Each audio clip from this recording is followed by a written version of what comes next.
Alright guys, hello, welcome to the Power Sprinkles. So we're going to go over a recipe today. This is going to be out of the Fall Winter of 2022 catalog. We are moving into the new catalog for 2023.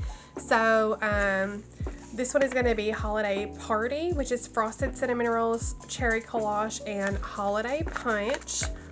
I am going through these ones so I don't forget them for next year, and in case anybody wants them for next year. This one is definitely a sweet smell if you like something sweet. If I have any of these left over, they will be in the description below, as always, along with everything else.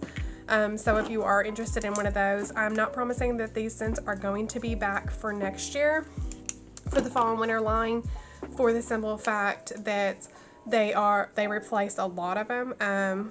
But these are out of the last kit for the Blend Bash, which is the Traditions Blend Bash. So hopefully they will be back. But as always, I will link everything down below, and have a good day. Bye.